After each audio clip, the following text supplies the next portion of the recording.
Lila's dreams were always strange, but lately they had become unsettlingly vivid. Each night she found herself in an abandoned city under a blood-red sky, the air heavy with a metallic tang. The streets were empty except for one constant presence, a figure watching her from the shadows. They never moved, but Lila could feel their eyes tracking her every step. It started innocently enough. She assumed it was her overworked mind playing tricks. But then the messages began, scrawled on the walls of the dream city, phrases she didn't recognize but couldn't forget. "We've met before. You're not alone here. Don't wake up." The dreams began spilling into her waking life. On the subway, she would catch glimpses of the figure in the reflections of the windows. At work, strange messages appeared on her computer screen, cryptic lines she couldn't remember typing. Her friends dismissed her fears, insisting it was stress. But Lila knew better. The figure wasn't just in her head anymore. Then she met him. At a cafe one afternoon, a man slid into the seat across from her, his eyes locked onto hers with a familiarity that chilled her to the bone. "Do you recognize me?" he asked, his voice low and measured. She wanted to say no, but the words caught in her throat. She did recognize him.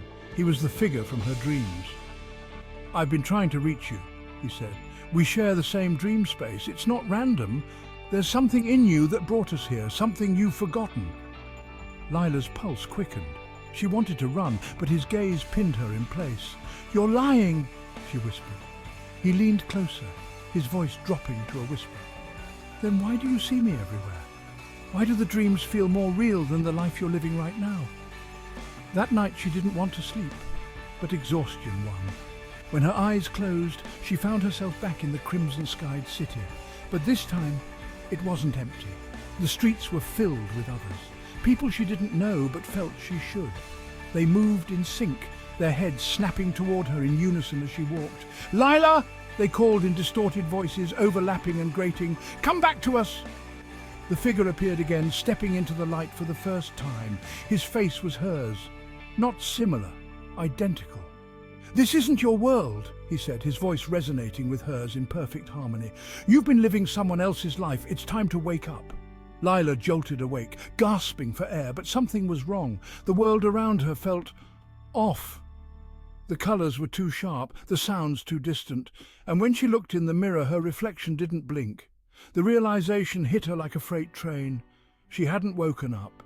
She had only fallen deeper, and now she wasn't sure if she'd ever escape. Every night she tried to wake. Every night the figure came closer. And every night the message on the walls grew clearer. You were never alone.